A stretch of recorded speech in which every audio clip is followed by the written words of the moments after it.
নোয়াখালী জেলা বাংলাদেশের দক্ষিণ পূর্বাঞ্চলে অবস্থিত চট্টগ্রাম বিভাগের একটি প্রশাসনিক অঞ্চল। এর পূর্ব নাম ছিল বুলুয়া। নোয়াখালী জেলার মোট আয়তন ৪,২০২ বর্গ কিলোমিটার। নোয়াখালী জেলার মোট জনসংখ্যা ৩৬,২৫,৪৪২ জন।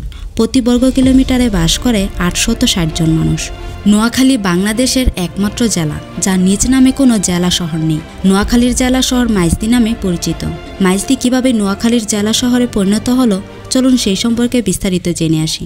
আপনি যদি বোনাফাইড টিউটর চ্যানেলে নতুন হয়ে থাকেন তাহলে অনুরোধ করব সাবস্ক্রাইব করে পাশে থাকা বেল আইকনটিতে ক্লিক করুন পরবর্তী নোটিফিকেশন পাওয়ার জন্য।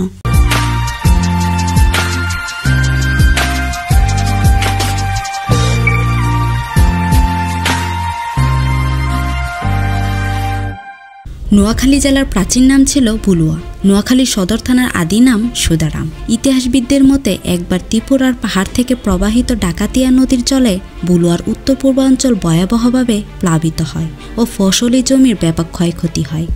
এই অবস্থা থেকে পরিত্রাণের উপায় হিসাবে ১৬৬০ সালে একটি বিশাল খাল খনন করা হয়, যা পানির প্রবাহকে ডাকাতিয়া নদী হতে রামগঞ্জ, সোনাইমুড়ি ও চৌমুহনী হয়ে মেঘনা এবং ফেনী নদীর দিকে প্রবাহিত করে। এই বিশাল নতুন খালকে নোয়াখালীর আঞ্চলিক ভাষায় নোয়াখাল বলা হতো। এর ফলে অঞ্চলটি এক সময়ে লোকের মুখে মুখে পরিবর্তিত হয়ে নোয়াখালী হিসেবে পরিচিত লাভ করতে শুরু করে। ১৯৪৮ সালে যখন নোয়াখালী সদর দফতর মেঘনা গর্ভে বিলীন হয়ে যায়, তখন তা ৮ কিলোমিটার উত্তরে সরিয়ে নিয়ে যাওয়া হয় মাইজদী মৌজায়। ১৯৫০ সালে অস্থায়ীভাবে মাইজদীতে স্থানান্তর করা হয়। ব্রিটিশদের পরিকল্পনায় নতুন করে এই শহরের পতন হয়। নোয়াখালী জেলা শহর যখন মেঘনা নদীর ভাঙ্গনের ফলে বিলীন হয়ে যাচ্ছিল, তখন মাইজদী মৌজায় ধান ক্ষেত আর খোলা প্রান্তরে পুরাতন শহরের বাঙ্গা অফিস আদালতগুলো এখানে এনে স্থাপন করা হয় এবং ১৯৫৩ সালে শহরের পুরনো এলাকা কালীতারা, সোনাপুর ও মাইজদীসহ কাদির হানিফ ইউনিয়নের কয়েকটি মৌজা নিয়ে গেজেট বিজ্ঞপ্তিতে নোয়াখালী পৌর এলাকা ঘোষণা করা হয়। শহরের প্রাণকেন্দ্রে প্রায় ১৬ একর জায়গা জুড়ে কাটা হয় এক বিশাল দিঘি।